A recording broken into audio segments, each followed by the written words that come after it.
मुझे समझ में नहीं आ रहा आजकल के बच्चों को क्या हो गया। मेरी समझ में नहीं आ रहा वो माँ बाप को कैसे ट्रीट कर रहे हैं, अपनी माँ को कैसे लेकर चल रहे हैं। तुम लोगों की क्या गुलाम है वो, किस तरह से उन्हें ट्रीट कर रहे हो। इस तरह से मत करो, अल्लाह का अजाब आया तो तुम याद रखना कि कहीं के नहीं रहोगे। मैं आपको बताता हूँ हुआ क्या। आज ईद का पहला, बकरा ईद का पहला दिन है और मैं ये वीडियो रिकॉर्ड करवा रहा हूँ।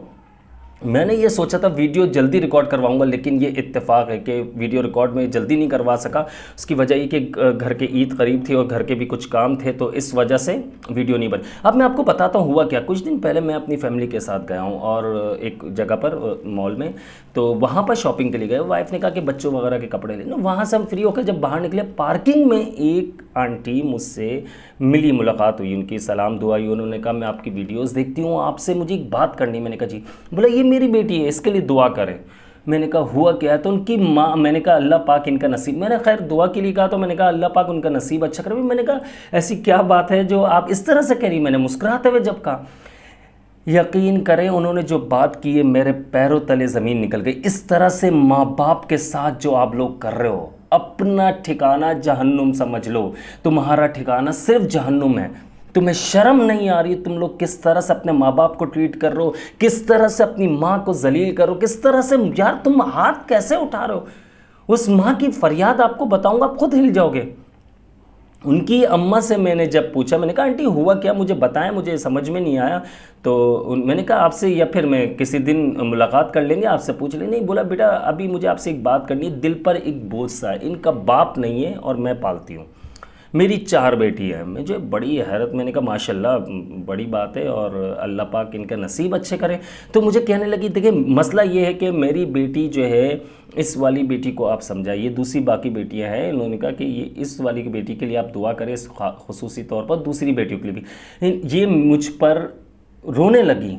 किस तरह से आप लोगों को बताऊं, वो रोने लगी और कहने लगी कि मुझ पर हाथ उठाती हैं। ये को हुआ कुछ, मैंने कहा ऐसा नहीं करना चाहिए। जब वो तो बोला हुआ कुछ दिन पहले, ये कुछ टाइम पहले ये कि अक्सर ऐसा कर रही है ये मेरे साथ। और इसने मुझसे, मैं एक बार मैंने देखा कि कुछ गलत यानी कि मोबाइल पे बात करना जो आजकल बहुत आम हो चुका है। अल्लाह पाक इस गुनाह से हम सबको बचाए। यानी ये जो गर्लफ्रेंड बॉयफ्रेंड का जो ये कल्चर है, ये हमारे नस्लों को तबाह कर रहा है। ये हमारा माइंड जो है ना, ये माउफ कर देता है, ख़त्म कर देता है। हम सोचने समझने की सलाहियतें खो देते हैं। तो वो कहने लगी यार, मैंने देखा तो मैंने एक माँ हूँ, मैं गलत रास्ते पे नहीं देख सकती। मैंने मोबाइल फ़ोन ले लिया, मैंने ही दिलवाया हुआ, मैंने मोबाइल फ़ोन ले लिया। मैं किस तरह से घर चलाती हूँ मैं जानती हूँ, मैं जॉब करती हूँ। मैंने मोबाइल फ़ोन ले लिया, एक दिन बर्दाश्त किया, बातें सुनाती रही मेरी बेटी। और दूसरी बेटियों ने भी मुझे उल्टा बुरा कहना शुरू कर दिया कि मम्मा आप दौर से पीछे हैं, आप इस दौर से पीछे हैं, आप टेक्नोलॉजी को नहीं समझ रही, हमें दौर के साथ आगे चलना है और आप मुझे मेरा मोबाइल दे दें। और इस तरह से बात की। तो मैंने कहा कि आप मेन चीज़ मुझे बताएं, हुआ क्या, प्रॉब्लम आपके साथ प्रॉब्लम क्या हुई। जब उन्होंने बताया, बोला मोबाइल में नहीं दे रही थी। और ये अक्सर ऐसा करती है। सामने खड़ी हुई बेटी, उनकी शिकायत माँ कर रही है उस बेटी की कि अक्सर मेरे साथ मुझ पर हाथ उठाती है, मुझ पर हाथ उठाती है।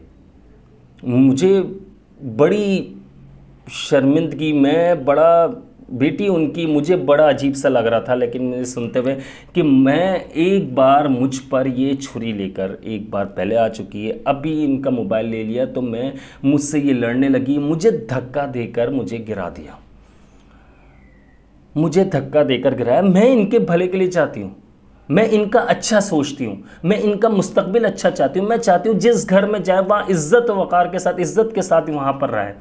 लेकिन ये मेरी बात को नहीं समझती, मुझ पर हाथ उठाती है। अब हाथ उठाने का जो इन्होंने बताया मुझे, तो उस वक्त यकीन करें, उस वक्त जिस तरह वो रो रही है, आंसू बह रहे हैं उनके, और मेरी रूह तक कांप गई। वो भूल गई कि किस तरह उस माँ ने 9 महीने अपने पेट में रखकर उसे फिर दुनिया में जन्म दिया। उसे दुनिया में आते हैं बच्चे, किस तरह से हर परेशानी, बीमारी, बुखार हो, सेहतमंद हो, तंदुरुस्ती हो, कुछ भी हो, कुछ खाना पीना, ये नहीं खाऊंगा, ये नहीं खाऊंगी, मुझे ये नहीं खाना, आज मुझे ये बना कर दे, मैं ये खाना नहीं खाता हूँ, सब कुछ किया उसने। हर माँ करती है। लेकिन हम लोग किस तरह के हो चुके कि अपने माँ बाप से बदतमीज़ी कर रहे हैं, अपने माँ बाप पर हाथ उठा रहे हैं। ये तो एक केस है और हज़ारों केस ऐसे रखे हुए हैं। ये हो क्या गया आपको अभी नहीं समझ आ रहा, लेकिन जिस दिन आप खुद एक बाप एक माँ बनोगे उस दिन समझ में आएगा। ऐसे ऐसे केस हैं कि माँ ने बच्चे का हाथ कट गया, एक लड़के का केस बहुत सालों पहले की बात है कि, लेकिन माँ उसकी शादी नहीं हुई, हाथ कट गया उसका, तो किसी वजह से किसी फैक्ट्री में काम करता है, शादी नहीं हुई। उस माँ बाप ने अकेले पाला, उस माँ ने उसके बाथरूम ले जाना, धुलवाना, जो कुछ भी सब कुछ किया, लेकिन हम लोग उनको रिटर्न में क्या दे रहे हैं? सर्दी गर्मी हर चीज़ का ख्याल रखना। बुखार हो जाए तुम्हें तो वो तुम्हारे सर पर खड़ी रहती है, तुम बुखार में आ जाओ, तुम किसी बीमारी में आ जाओ, तुम हॉस्पिटलाइज हो जाओ, तुम्हारे सर पर माँ बैठी रहेगी। अपने दोस्त को, जो बचपन का भी अगर दोस्त है तुम्हारा, 20 साल पुराना, 15 साल पुराना, 25 साल, 30 साल, इवन यहाँ तक कि 50 साल पुराना, कुछ टाइम बाद जब आप एज बढ़ने लगती है, 25 साल, 20 साल, 30 साल, 35 साल, बचपन का दोस्त भी आपसे नफरत खाने लगते हैं। आपके जो गैदरिंग के दोस्त हैं वो आपसे नफरत खाने लगते हैं। उसकी वजह सिर्फ ये होती है आपकी तरक्की से जलती है। माँ बाप वो हस्ती है जो आपकी तरक्की पर खुश होते हैं। माँ बाप वो हस्ती है जो चाहते हैं कि हमारी औलाद मुझसे ज़्यादा, हमसे ज़्यादा कामयाब हो जाए, और हम हाथ उठा रहे हैं सिर्फ अपने उस आशिक से बात करने के लिए। माजरत के साथ ऐसे अल्फाज यूज़ कर रहा हूँ, लेकिन ये मजबूरी है। बड़ी खुशी हो रही है हमें कि हम दूसरों का कल्चर अपना लिया है जो हमारा है ही नहीं, उसमें हम खुश हो रहे हैं।